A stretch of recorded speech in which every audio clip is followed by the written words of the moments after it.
আসসালামু আলাইকুম। অষ্টম শ্রেণীর প্রিয় শিক্ষার্থীরা, আজকে আমরা দেখব তোমাদের অষ্টম শ্রেণীর আইসিটি বইয়ের দ্বিতীয় অধ্যায় কম্পিউটার নেটওয়ার্ক। এই অধ্যায়ের তোমাদের যে অনুশীলনীটি আছে সেটি আজকের এই ভিডিওতে আমরা সমাধান করব। তারপরে তোমাদের যে প্রত্যেকটি পৃষ্ঠার প্রত্যেকটি অধ্যায়ের যে কাজগুলো আছে, দলগত কাজ, বাড়ির কাজ, সেই কাজ নিয়েও ভিডিও দেওয়া হবে। তোমরা যারা এখনো চ্যানেলটি সাবস্ক্রাইব করো নাই, সাবস্ক্রাইব করে পাশে থাকবে। আর যারা সাবস্ক্রাইব করেছো তাদেরকে অসংখ্য ধন্যবাদ।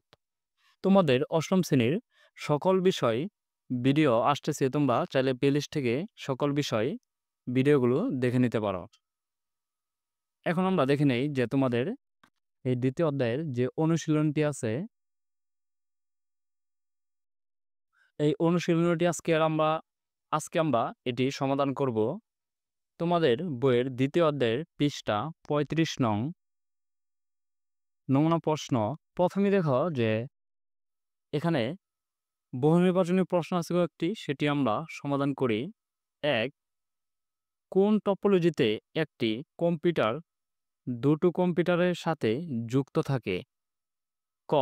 ম্যাচ টপোলজি, খ. রিং টপোলজি, গ. স্টার টপোলজি, গ. টি টপোলজি। এখানে দেখো যে চারটি টপোলজির কথা বলা হয়েছে, যে চারটি টপোলজি তোমাদের এই অধ্যায়ে প্রথমেই দেওয়া আছে। দেখো এই টপোলজিগুলো তোমাদের অধ্যায়ের প্রথমেই এই টপোলজিগুলো দেওয়া আছে।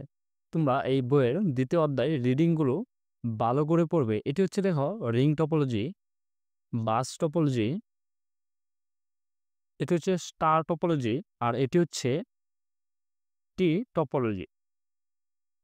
আর একের উত্তরটি হবে খ, রিং টপোলজি। রিং টপোলজি হচ্ছে রিং টপোলজি হচ্ছে এটি, এই দেখো রিং টপোলজি হচ্ছে এটি। তোমরা এটি সুন্দর করে এই রিং টপোলজি কি নাম শুনে বুঝতে পারছো। রিং টপোলজি হবে গোলাকার বৃত্তের মতো ছবি, দেখতে পারছো। এগুলো তোমরা একটু ভালো করে পড়বে। তারপর আমরা দেখে নেব যে দ্বিতীয়, প্রত্যেক কম্পিউটারের সাথে যুক্ত থাকে কোন টপোলজিতে? দুয়ের উত্তরটি হচ্ছে ক হচ্ছে ম্যাশ টপোলজি, খ রিং টপোলজি, গ স্টার টপোলজি, গ টি টপোলজি। তোমরা টপোলজিগুলো আমি বলেছি যে ভালো করে পড়বে, তাহলে আশা করি তোমরা বুঝতে পারবে। না বুঝতে পারলে অবশ্যই কমেন্ট করে জানাবে, যে পরবর্তী ভিডিও তোমাদের সবগুলো অধ্যায় প্রত্যেকটি লাইন বুঝিয়ে দেবো ইনশাল্লাহ। দুয়ের উত্তরটি হচ্ছে ক ম্যাশ টপোলজি। ম্যাশ টপোলজি হচ্ছে এটি।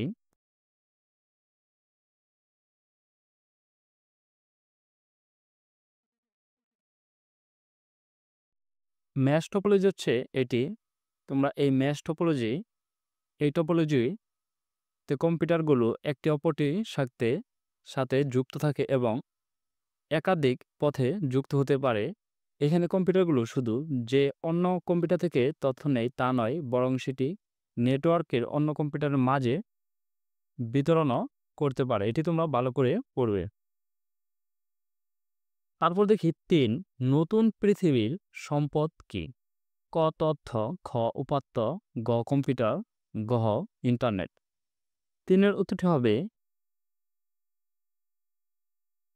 উত্তরটি হবে ক তথ্য। তারপর দেখি আমরা ৪.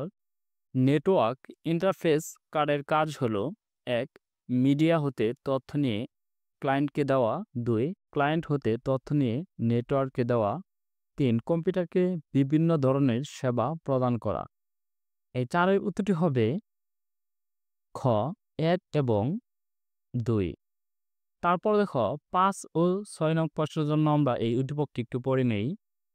করিম সাহেব শিক্ষা সনদ, জাতীয় পরিচয়পত্র, ড্রাইভিং লাইসেন্স এর স্ক্যান কপি ইত্যাদি সবকিছুই তার ড্রপ বক্সে সংরক্ষণ করেন। তিনি একবার লন্ডনে একটি সেমিনারে যোগ দিলেন। সেমিনার চলাকালীন তিনি উচ্চশিক্ষার একটি সুযোগ পান। এজন্য তাকে কিছু সনদের কপি দিতে হয়েছিল। তিনি কাজটি সহজেই করে ফেলেছেন। এখন আমরা দেখে নিই ৫। এক্ষেত্রে করিম সাহেব সনদগুলো কিভাবে পেলেন? ক ডাকযোগে, খ ফ্যাক্সের মাধ্যমে, গ কম্পিউটার ব্যবহার করে, ঘ ইন্টারনেট ব্যবহার করে। ৫-এর উত্তরটি হবে কি? গহ ইন্টারনেট ব্যবহার করে। 6. ড্রপ বক্স ব্যবহারের সুবিধা হলো এটি যে কোনো স্থানে খোলা যায়। 2. এতে তথ্য গোপন ও সংরক্ষিত থাকে। 3. সিডির মাধ্যমে বহন করা যায়। এই 6-এর উত্তরটি হবে খ, 1 এবং 2। তারপর আমরা দেখে নেব তোমাদের এখানে সংক্ষিপ্ত প্রশ্ন আছে 3টি, 7, 8, 9। আমরা এটি সমাধান করব। প্রথমেই আমরা দেখে নেই 7। তোমার বিদ্যালয়ে 10টি কম্পিউটার ও একটি প্রিন্টার ব্যবহারে নেটওয়ার্ক তৈরির জন্য একটি টপোলজি যুক্তিসহ সুপারিশ করো। চলো আমরা এই 7-এর কাজটি দেখে নেই। 7-এর কাজটি হচ্ছে তোমার বিদ্যালয়ে 10টি কম্পিউটার ও একটি প্রিন্টার ব্যবহারে নেটওয়ার্ক তৈরির জন্য একটি টপোলজি যুক্তিসহ সুপারিশ করা। উত্তরটি হচ্ছে আমার বিদ্যালয়ে 10টি কম্পিউটার এবং একটি প্রিন্টার ব্যবহারে নেটওয়ার্ক তৈরি করার জন্য একটি টপোলজি তৈরি করতে হবে। যদি একটি নেটওয়ার্কে একটি প্রিন্টার থাকে তবে ওই নেটওয়ার্কের সব অর্থাৎ 10টি কম্পিউটারই ওই প্রিন্টার ব্যবহারের স্ব কম্পিউটার থেকে প্রিন্ট করতে পারবে, অর্থাৎ একটি লোকাল এরিয়ার নেটওয়ার্ক তৈরি হবে। এজন্য যে টপোলজি ব্যবহার করা সুবিধাজনক হবে তা হলো স্টার টপোলজি। এই টপোলজিতে একটি কেন্দ্রীয় হাব থাকে যার সাথে 10টি কম্পিউটার এবং প্রিন্টারটি যুক্ত থাকবে। যখন কোনো কম্পিউটার অন্য কম্পিউটারকে ডেটা পাঠাবে তখন তা এই হাব এর মাধ্যমে পৌঁছাবে। তাই যে কোনো কম্পিউটার নেটওয়ার্কে যুক্ত ওই প্রিন্টারের প্রিন্ট কমান্ড দিলে তা কেন্দ্রীয় হাবের মাধ্যমে পৌঁছাবে এবং যে কোনো কম্পিউটারের একটি প্রিন্টার ব্যবহার করে প্রিন্ট দিতে পারবে।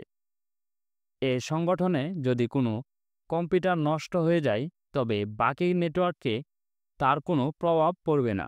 খুব সহজেই আক্রান্ত কম্পিউটারটি সরিয়ে নেওয়া যাবে। যদি প্রিন্টারটি নষ্ট হয় তাহলে প্রিন্টারটি সরিয়ে নতুন একটি প্রিন্টার স্টার টপোলজি নেটওয়ার্কে সংযুক্ত করা যাবে। তাই তাই যদি এরকম একটি নেটওয়ার্ক বিদ্যালয়ে তৈরি করা হয় তবে তা ছাত্রছাত্রী এবং শিক্ষক সকলের জন্যই অনেক উপকার হবে। আমরা দেখে নিলাম তোমাদের এই 7-এর উত্তরটি। তারপর আমরা দেখে নেব যে 8 নং রাউটারের কাজ করার পদ্ধতি বর্ণনা করা। চলো আমরা এই 8 নং-এর উত্তরটি দেখে নেই। 8 নং-এর প্রশ্নটি ছিল রাউটারের কাজ করার পদ্ধতি বর্ণনা করা। সকলেই তোমরা রাউটার ব্যবহার করো কিন্তু রাউটারের কাজ সম্পর্কে সকলের ধারণা নেই। আমরা জেনে নেই।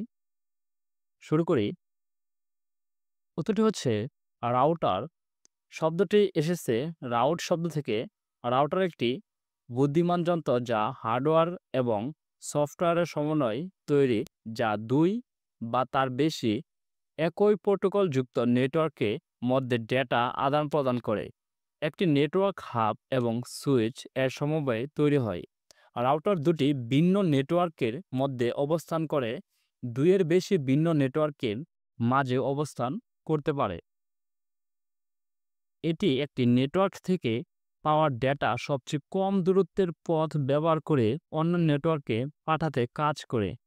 এটি উৎস কম্পিউটার থেকে গন্তব্য কম্পিউটারের ডেটা পকেট পৌঁছে দেয়।